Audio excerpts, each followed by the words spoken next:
ఏపీలో కూటమి ప్రభుత్వం ఏర్పాటై రేపు జూన్ 12తో ఏడాది పూర్తి చేసుకోబోతోంది. దీంతో ఏడాది పాలన పూర్తవుతున్న సందర్భంగా సుపరిపాలన స్వర్ణాంధ్రప్రదేశ్ పేరుతో ఘనంగా సంబురాలు నిర్వహించాలని ప్రభుత్వం నిర్ణయించింది. జూన్ 12ను రాష్ట్ర పండుగగా గుర్తించిన ప్రభుత్వం రేపు సాయంత్రం 5 గంటలకు సచివాలయానికి సమీపంలో భారీ బహిరంగ సభను ఏర్పాటు చేస్తోంది.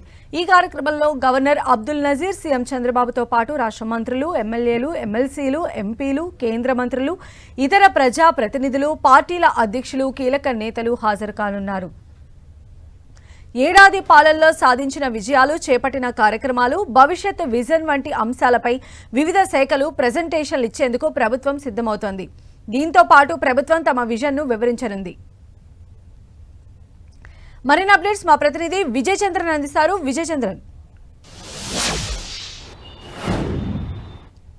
రేపటితో ఆంధ్రప్రదేశ్లో కూటమి పాలన 1 ఇయర్ పూర్తి చేసుకుంటుంది. ఈ నేపథ్యంలో పెద్ద ఎత్తున దీనికి సంబంధించినటువంటి ఉత్సవాలు, ర్యాలీలు, సభలు నిర్వహించాలని చెప్పేసి ఏపీ ప్రభుత్వం నిర్ణయం తీసుకోవడం జరిగింది. దీనికి సంబంధించి రేపు సాయంత్రం 5 గంటలకు ఏపీ సెక్రటరీ వెనక భారీ బహిరంగ సభను ఏర్పాటు చేయనున్నారు. దీంట్లో కూటమికి సంబంధించినటువంటి ముఖ్య నేతలందరూ కూడా పాల్గొన్నారు.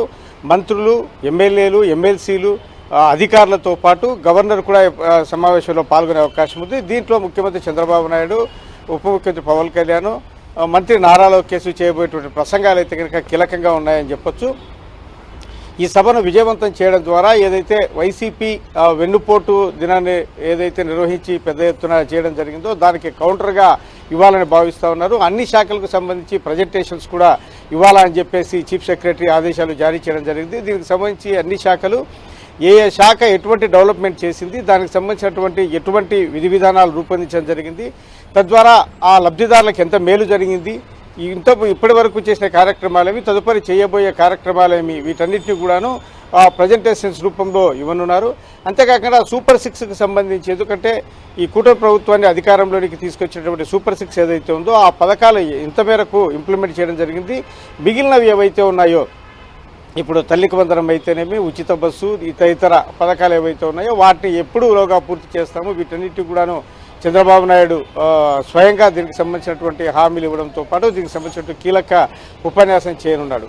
రేపు ఉదయం నుంచి కూడాను ర్యాలీల ద్వారా అయితేనేమి, అక్కడక్కడ చిన్న చిన్న బహిరంగ సభల ద్వారా అయితేనేమి, మీడియాతో మాట్లాడడం ద్వారా అయితేనేమి పెద్ద ఎత్తున జనంలోనికి తీసుకెళ్లాలి. కూటమి ప్రభుత్వం ఈ 1 ఇయర్లో సాధించిన విజయాలు అయితేనేమి, చేసినటువంటి మేలు అయితేనేమి అని చెప్పేసి చంద్రబాబు నాయుడు పిలుపునివ్వడం జరిగింది. ఈ నేపథ్యంలో తెలుగుదేశం పార్టీ శ్రేణులు అయితేనేమి, మిత్రపక్షాలైనటువంటి జనసేన, బీజేపీ ఇవి కూడాను భారీగా దీనికి సంబంధించినటువంటి కార్యక్రమాలు చేయాలని చెప్పి భావిస్తూ ఉన్నారు.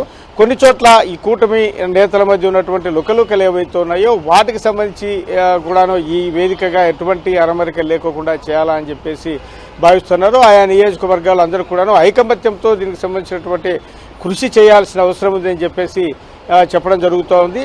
ఐకమత్యంగా ఉండి ఓట్లు చీల్చకుండా ఉండడం ద్వారానే విజయం సాధించామని చెప్పేసి చంద్రబాబు నాయుడు అయితేనేమి, కూటమిలో ఉన్నటువంటి ముఖ్య నేతలు విశ్వసిస్తున్నటువంటి పరిస్థితి. కాబట్టి ఇదే విధి విధానాలతో ముందుకు వెళ్లాలని చెప్పి భావిస్తూ ఉన్నారు. తద్వారా మరొకసారి అంటే జగన్మోహన్ రెడ్డిని అధికారంలోనికి రాకుండా చేయాలని చెప్పేసి ముందస్తుగానే ఎప్పటి నుంచి కూడాను ఒక ఐకమత్యం రాగంతో పాటు తాము సాధించే విజయాలను, సాధించబోయేటువంటి ఏదైతే చేయబోయే కార్యక్రమాలన్నింటి కూడాను రేపటి నుంచి మరింత జనంలోనికి తీసుకువెళ్లే ప్రయత్నం చేయనున్నారు. రైట్ విజయ్ చంద్ర.